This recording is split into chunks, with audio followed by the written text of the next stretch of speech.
Buen día. En un momento vamos a comenzar.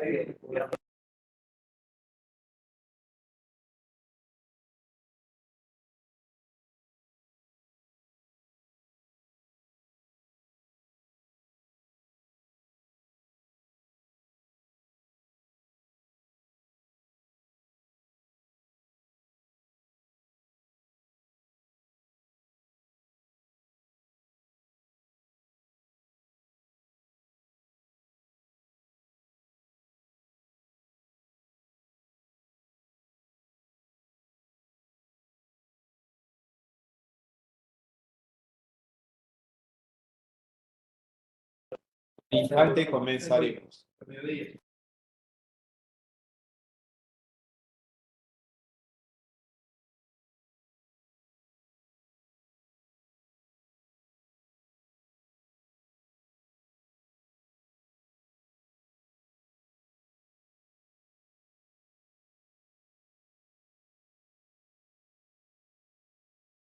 Como son chiquitos, no se suele ver y a veces va muy bien. Hola, buen día, doctor. ¿Cómo está? ¿Todo bien? Un gusto, muy bien. Ahí le estoy Y estar pasando reunido con ustedes. para que ustedes puedan presentar. Ahí le estoy pasando. ¿Cómo no? ¿Cómo no? Eso, man.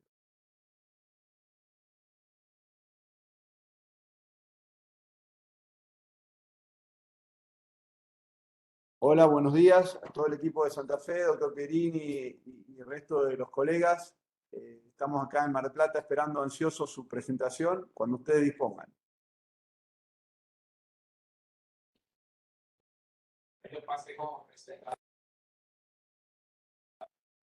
Ya ustedes están habilitados como presentadores, Tucho. Ah, perfecto. No, ahí lo voy a compartir. Muy bien.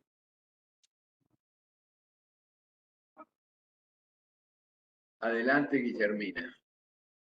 Presentate. Buenos días, Soy. mi nombre es Guillermina Giombi.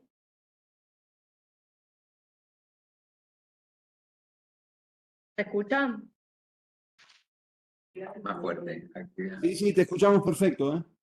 Bien, ahí se puede ver bien la imagen. Se ve muy bien.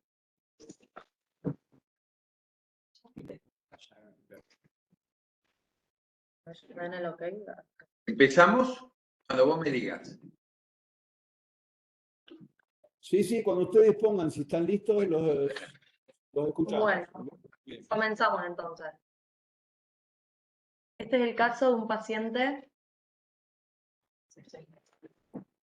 de 29 años que su primer consulta la realiza en una guardia del interior de la provincia por un cuadro de sudoración, mareo, sensación de debilidad, dolor abdominal difuso en el abdomen superior.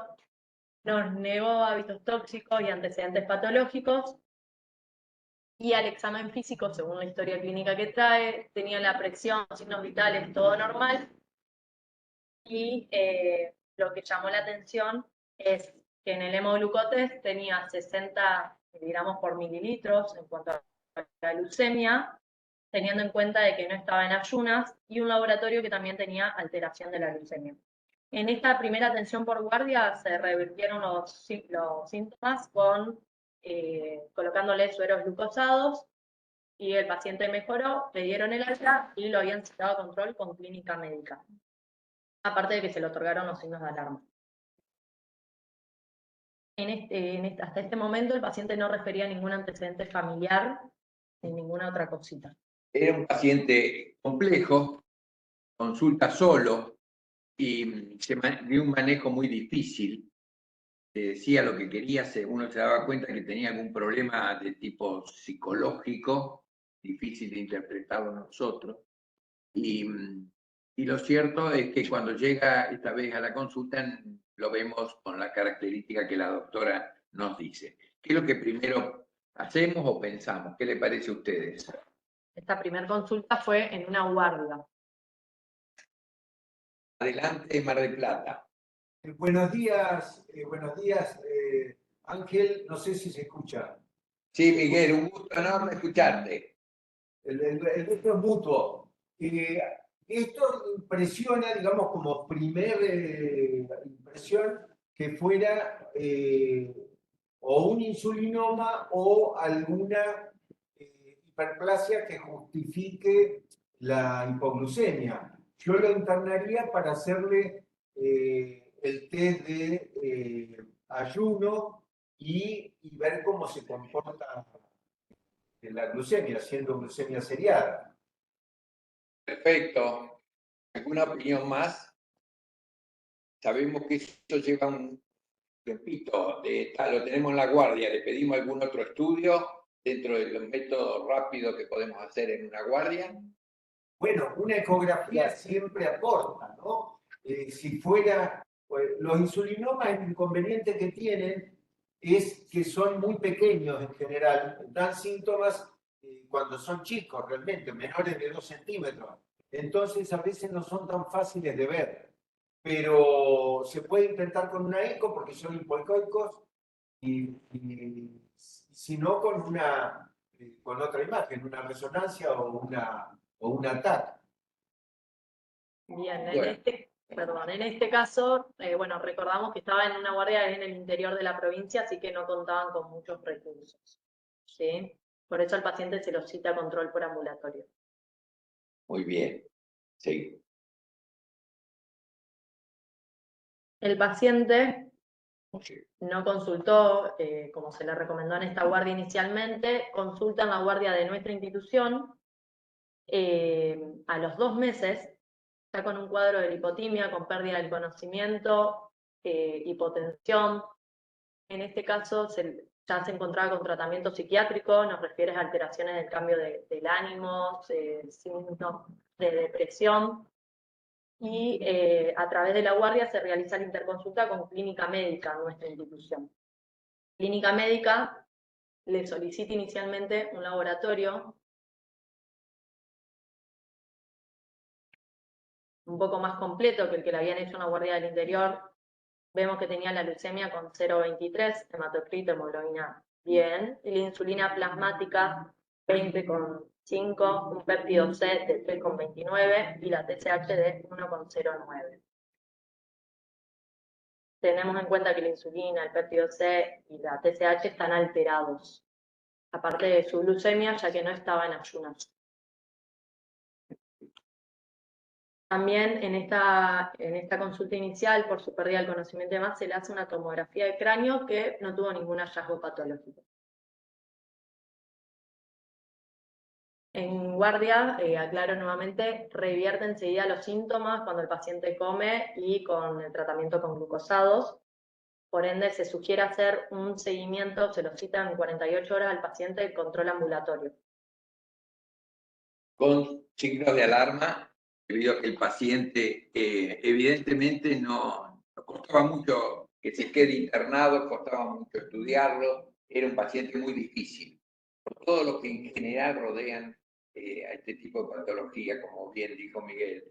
¿Y qué le haríamos? El paciente no hay manera, no tenemos familiares en contacto como para poder tomar la razón de su significado de estudios y de probable patología.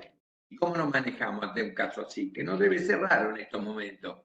Son pacientes en general que deambulan con patologías y que tienen que resolver personalmente su quedada, su internación o no.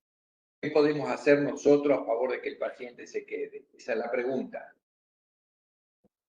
Quería hacer un comentario porque me hizo acordar a un relato de un cirujano que iba a buscar los insulinomas a los psiquiátricos, a los hospitales psiquiátricos, porque están en general internados hacen cuadros muy particulares de desorientación, digamos, una pseudodemencia, pero en realidad es porque están hipoglucémicos todo el tiempo.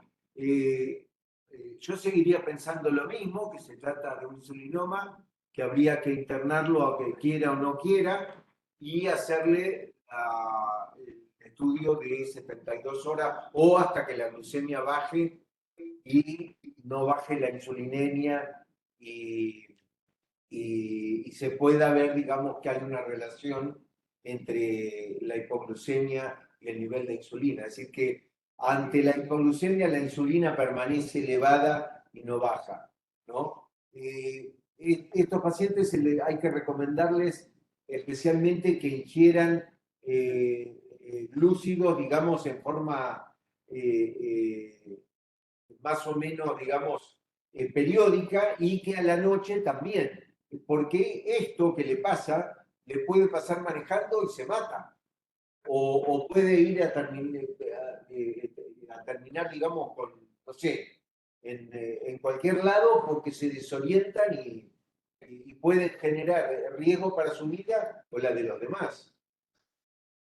Y es perfecta la acotación y viene el caso. Cuando uno piensa que puede tener un insulinoma y vemos que hay una coincidencia con los trastornos humorales, pero la responsabilidad de que el paciente se retire voluntariamente implica también dejarlo al paciente con riesgos personales y riesgo también a nivel de la sociedad, porque como muy bien decía Miguel, manejando puede tener un problema, cruzando la calle puede tener un problema, es decir, las circunstancias pueden ser muchas. Voy a esto, que tenemos la obligación como médico de, ante la certeza de que podemos puede tratarse de un insulinoma, de tomar los medios de denuncia como para que evidentemente este paciente que vino solo, que cuesta que venga acompañado y demás, hacerlo, cambiar de actitud, internarlo porque requiere una internación, estudiarlo y resolverlo, porque en breve va a provocar alguno de estos disturbios sociales que no son raros. Somos responsables médicos, no es dejarlo ir por dejarlo ir. Eso también es importante. Sin diagnóstico, con un diagnóstico presuntivo de una hipoglicemia que trae sus consecuencias, es muy difícil el seguimiento, es muy difícil porque el paciente come y ya se siente mejor. Va a un dispensario, le hacen suero y se siente mejor. Y así sigue hasta que se produce lo que uno no desea. ¿Qué hicimos, doctora? Seguimos. Bueno, recordemos que el paciente había sido citado para control ambulatorio. Cuando asiste a consulta, en ese mismo día, cirugía le pide una tomografía. Acá podemos ver el video.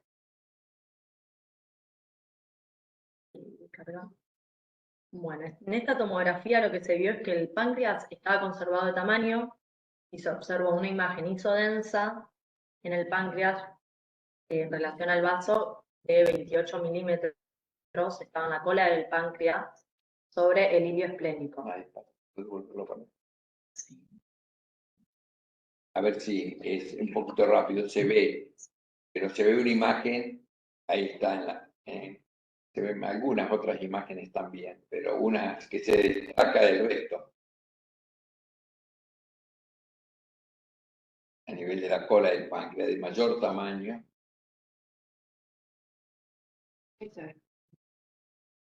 Ahí está. Más central ahí. Muy bien, Muy bien. Bueno, en este caso el paciente se realizó la tomografía y lamentablemente, como venimos hablando, se retiró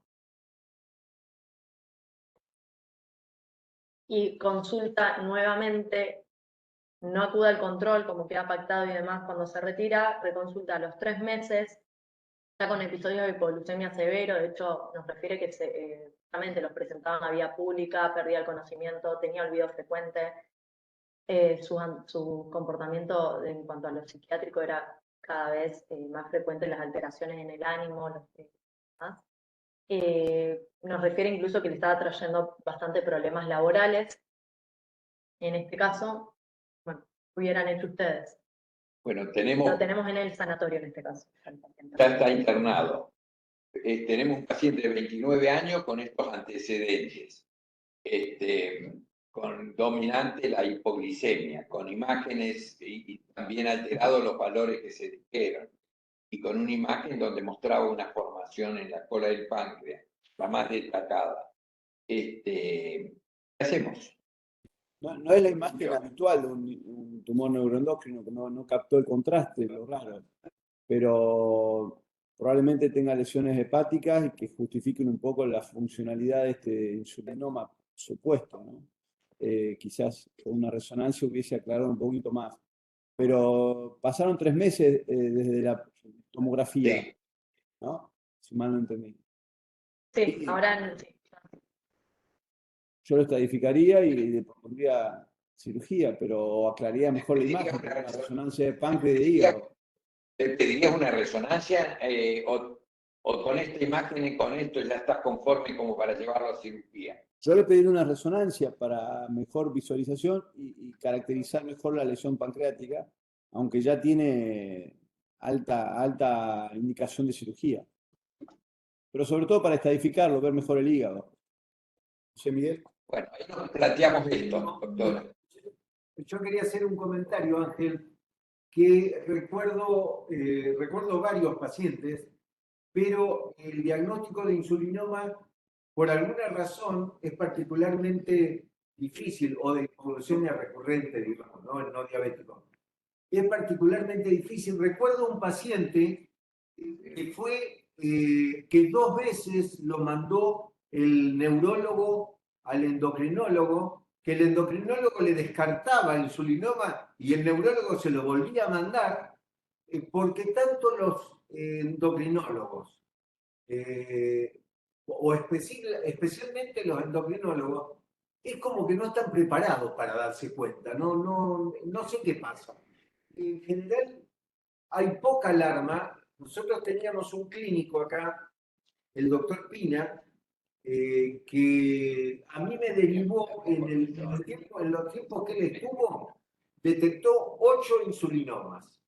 Y yo creo que hay más insulinomas de lo que uno cree, que están dando vueltas, y no se los diagnostica, se les da vuelta, no se llega a un diagnóstico por falta de nivel de sospecha, ¿no?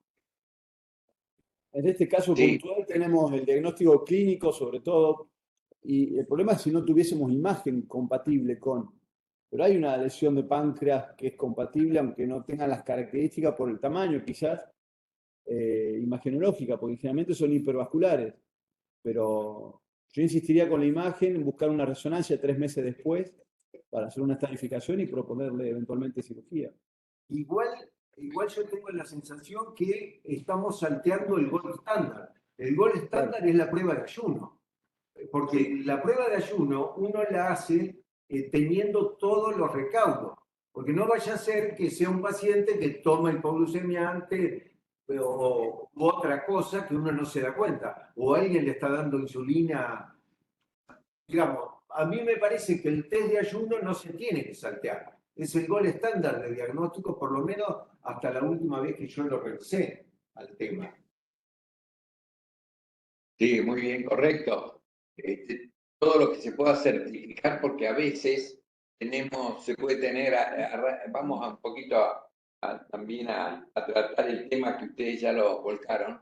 Puede haber uno grande y otro chico, pueden ser múltiples, si bien son menos frecuentes, pero se pueden dar, y uno tiene que tener la certeza de lo que va a hacer, ¿no? Porque, Ángel, el doctor Imhoff pidió la palabra, ahí estoy viendo la mano levantada. Adelante. A ver, el doctor Imhoff, si quiere hablar, están conectados en varios sectores de la ciudad. Doctor Imhoff, adelante. La econdoscopía es importante, ¿eh? Vamos a ver qué nos dice Hugo, si podemos llegar a estar en contacto.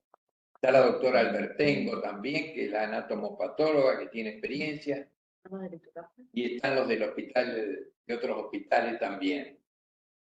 En tanto, doctora, si apenas quieran entrar con alguna acotación, yo creo que el caso lo habilita. Hugo puede habilitarle para que Hugo. Eso, habilitarle. Hola. Hola. Adelante, Hugo. No, Sí, quería decir es que la ecoendoscopía ha revolucionado un poco el tema del diagnóstico de los insulinomas pequeños, que muchas veces son muy pequeños. Son tumores muy pequeños que a veces la tomografía o la resonancia no llega a verlos, y la endoscopía es superior a la sensibilidad que tiene la resonancia. Tiene una sensibilidad de 80-90% aproximadamente en diferentes series al diagnóstico del nódulo pancreático. ¿Se escucha? Sí, te escucha perfectamente, Hugo, y está muy bien esta aclaración. Ok.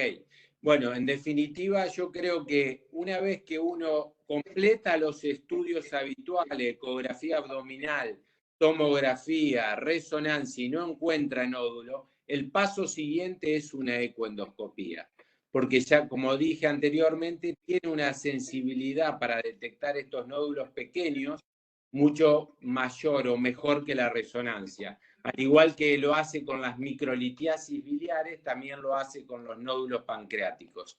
Así que eso quería aportar.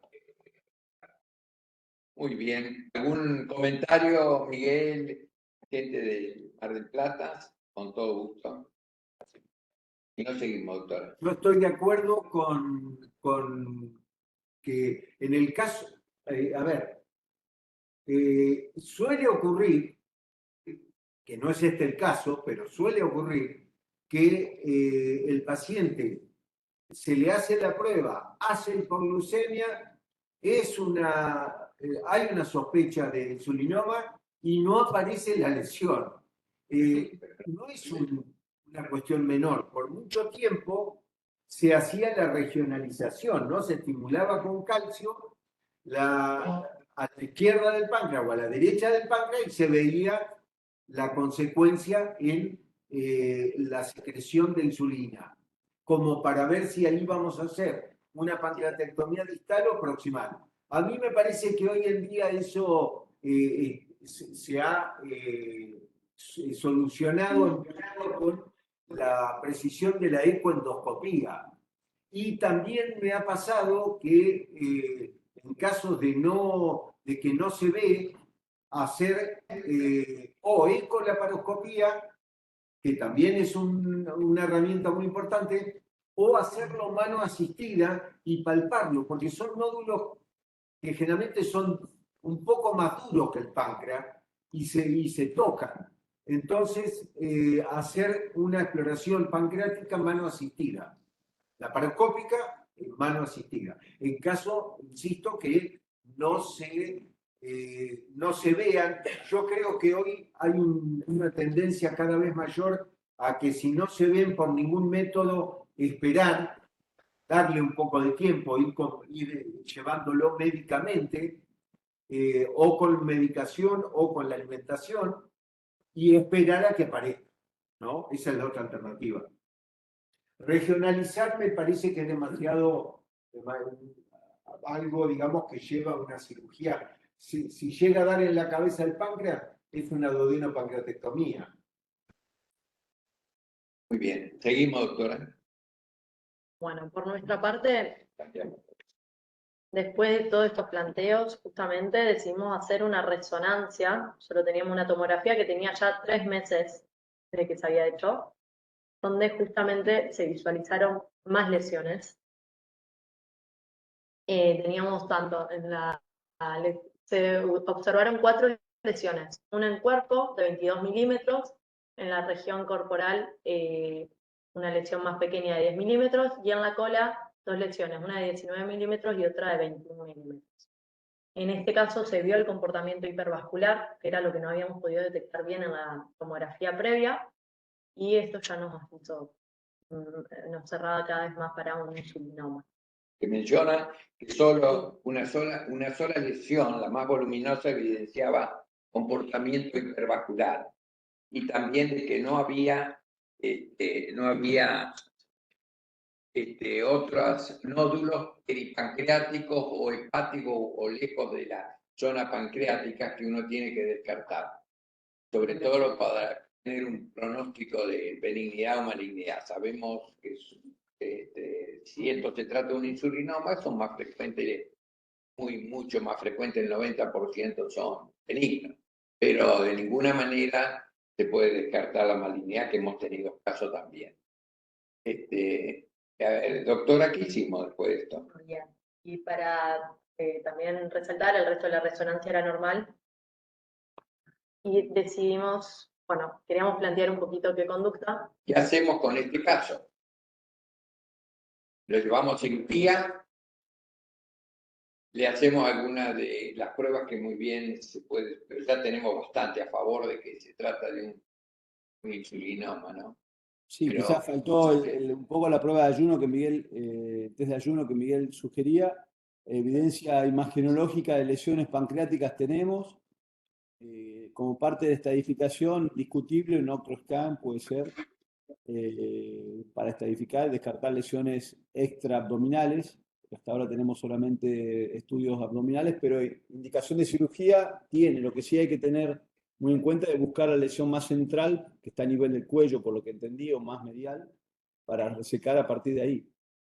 Pero sí, nosotros creo que indicaríamos cirugía.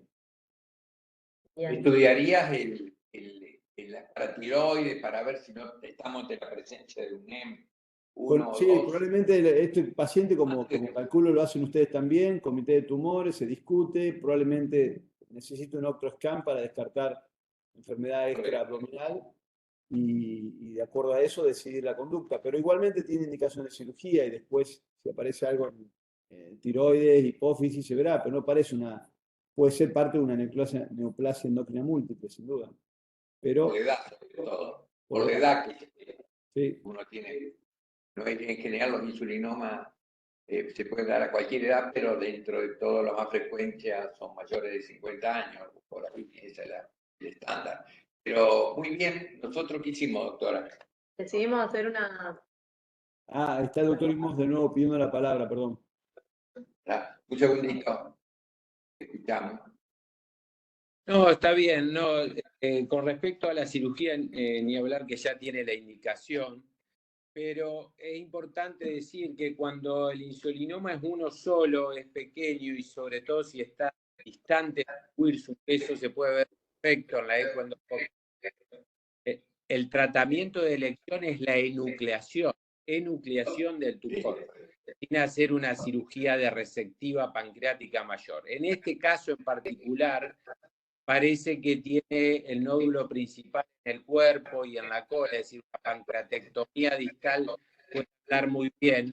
Y cuando ese nódulo que está a nivel del cuello, habría que ver si es necesario sacarlo en la pieza completa, si no hacer una enucleación aparte, como se puede hacer sobre todo cuando están en la cabeza o el cuello pancreático.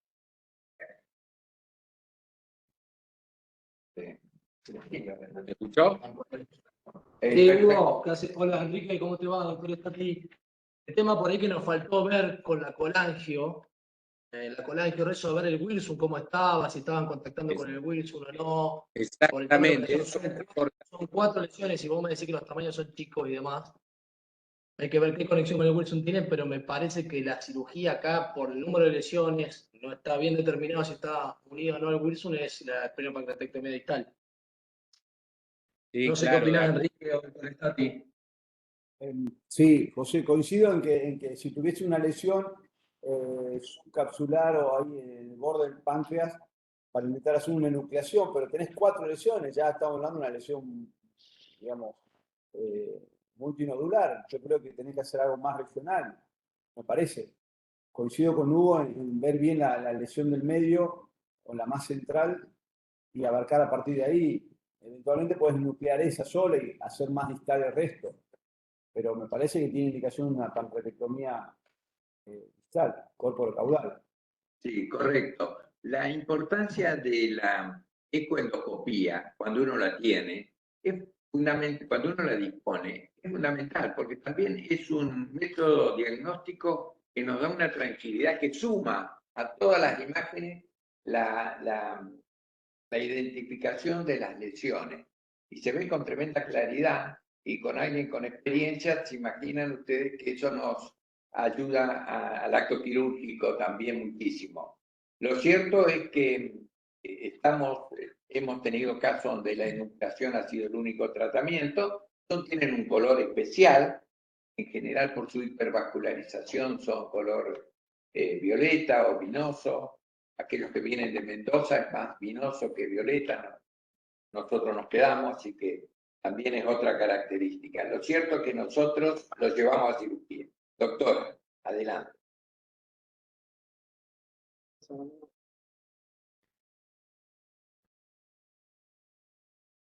Realizamos una esplenopancreatectomía por video, ¿sí? Donde justamente se colocó un trocar umbilical para la cámara, un trocar en el hipocondrio izquierdo, trocar accesorio en el hipocondrio derecho y un separador hepático. En este caso se pudo resecar bien después de liberar justamente todo el Perdón, no páncreas. estamos viendo el video. No sé si ya corrió el video, acá no lo vemos. Es cortito igual el video, no está. Bien, perdón. Mostramos la pieza para poder cargar un poquitito más. Se hizo una resección y acá lo discutible era si el vaso se podía conservar, 29 años, se había tomado toda la medida preventiva, ¿no es cierto? Pero se veía también y se sacó sin ningún problema la parte corporocaudal más la esplenectomía, porque había un nódulo próximo al pedículo esplénico que impresionaba pico. A ver, márquelo, doctora, ahí se ve, el pedículo esplénico no se ve libre, se ve envuelto en algo, un proceso. Y como ven, un nódulo relativamente importante, también, en otro lado, lo cierto que se hizo esto. ¿Hubieran hecho otra cosa? ¿Ustedes hubieran tomado alguna medida de laboratorio intraoperatoria como para poder justificar solamente esta cirugía? Lo escuchamos. Sí, quizá un poco aportando lo que el doctor Imhoff sugería, nosotros por ahí le limitaríamos o buscaríamos a nivel cefálico con una ecolaparoscopía, quizás tengas un nodulito 2-3 milímetros y te plantees otra cuestión, otra indicación de cirugía, pero como cirugía en sí es lo que estaría indicado, una cirugía oncológica, a pesar de la baja probabilidad de tener un cáncer o ser maligno si es insulinoma, es lo que está indicado. Lo que hubiésemos hecho acá es lo mismo.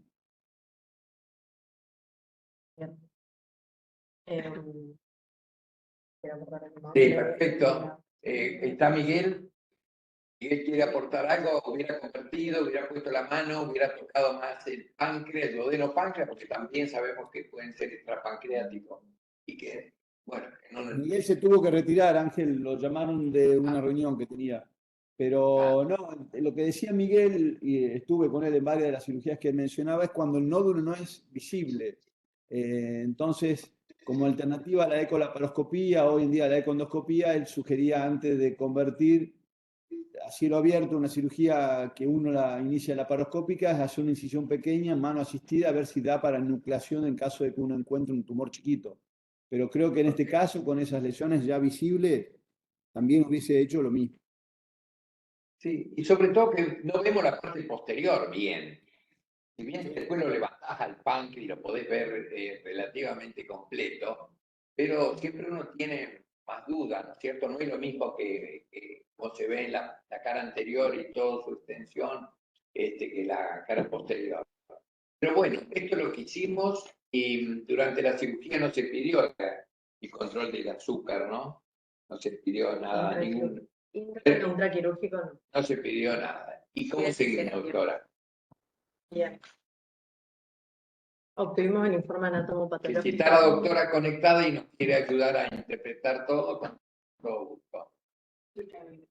Tenemos el informe anatomopatológico en sí del paciente, donde justamente se vio una lesión epitelial de tipo neuroendocrino, estaba bien diferenciada, multifocal, y la lesión de mayor tamaño fue de 4,5 centímetros, otra de 2 centímetros y otra de 1 centímetro. Al examen macroscópico, justamente acá tenemos las lesiones que se pueden visualizar bien, tanto por acá. El páncreas en sí midió 11 por 5 por 2 centímetros. El vaso midió entre 8,5 y 8 por 3 centímetros. Y las lesiones se pudieron justamente diferenciar bien. Como dije anteriormente, la mayor era de 4,5 centímetros, teniendo en cuenta que en general suelen ser menores a 2, era bastante grandecita. Y tenemos después las otras lesiones de 2 centímetros y de 1,5. Qué bien. Se ve la imagen. ¿Está la doctora Albertengo conectada? Sí, estoy. La Te imagen escuchamos. la imagen que está abajo, esa amarillenta, esa era la mayor. Poneme la macro.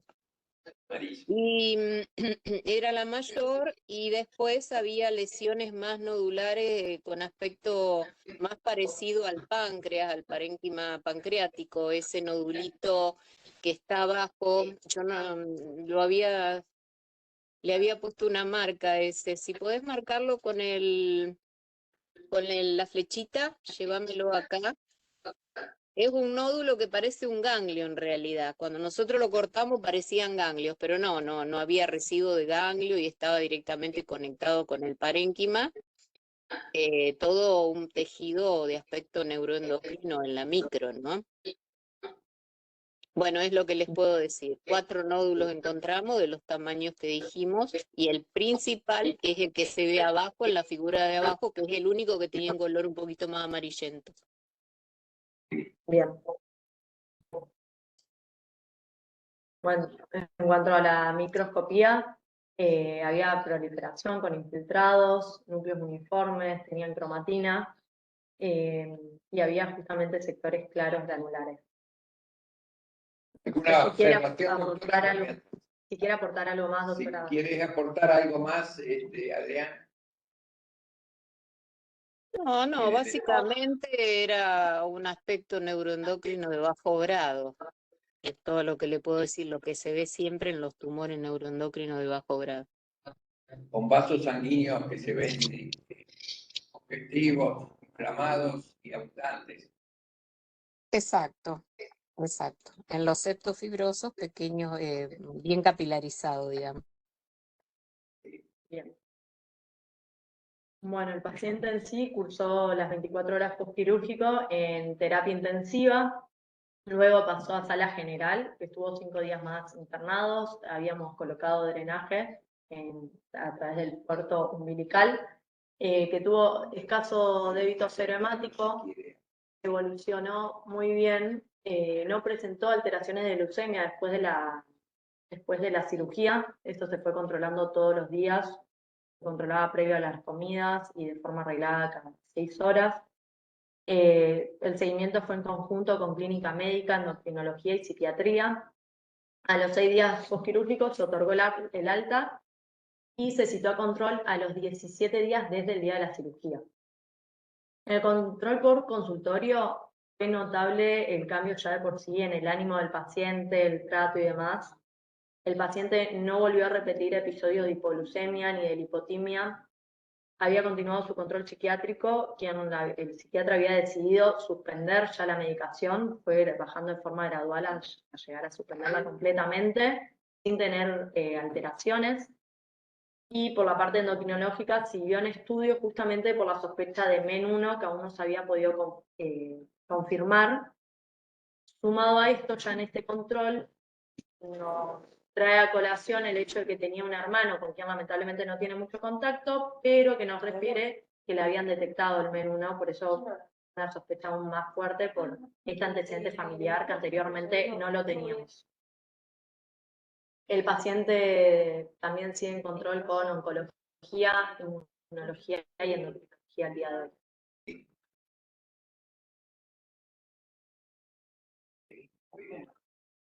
Para traer acotación, los insulinomas en sí son tumores, neuroendocrinos, como venimos charlando, no son tan frecuentes, en general se dan 1 a 4 pacientes por millón de habitantes.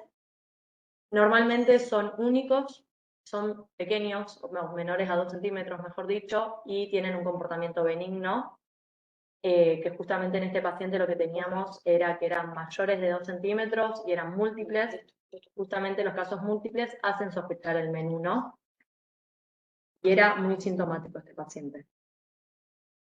El diagnóstico, que tanto justamente debatíamos sobre la prueba de ayuno. Al día de hoy, bueno, demostrar el hiperinsulinismo endógeno en presencia de hipoglucemias. También hacer esta prueba de forma espontánea, como realizarla en ayunas, nos da el diagnóstico, o la prueba de ayuno con 72 horas. En este paciente justamente teníamos la triada de Whipple totalmente completa, positiva, ¿sí? El tratamiento al día de hoy puede ser quirúrgico, como lo abordamos en este caso, que se puede hacer la laparoscopía o la laparotomía, en nucleación, como justamente nos planteaba el doctor Imhoff, o una resección parcial o total. O se puede usar las formas farmacológicas, que más que nada se da cuando son tumores que no son resecables y que tienen un comportamiento maligno, o que tienen una contraindicación por causas del paciente, digamos, que no se puede asistir a una cirugía. En estos casos se puede usar el verapamilo, los análogos de la somatostatina, y bueno, sí, muchas veces conlleva asociación con otros fármacos. Sí. Muy bien. ¿Algún comentario de todo lo que escucharon? Con todo gusto. Enrique, querido. Perfecto, Ángel, muy buena presentación, muy lindo caso. No tuvimos muchos casos de insulinomas así múltiples en páncreas, generalmente fueron solitarios.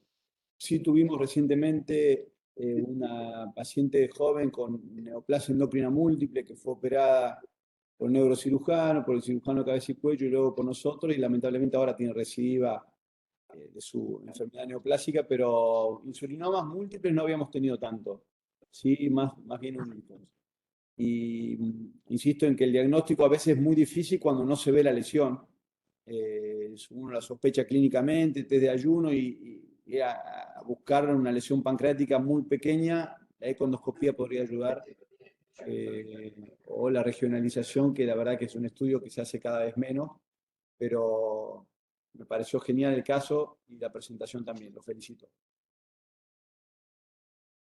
Muchas gracias y nos veremos el mes que viene. Muy atentos todos los que colaboraron. Aprendimos. Bueno, muchas gracias a todos los que participaron, doctor Albertengo, doctor Imhoff y a todo el equipo ahí de MIT. Gracias. Gracias.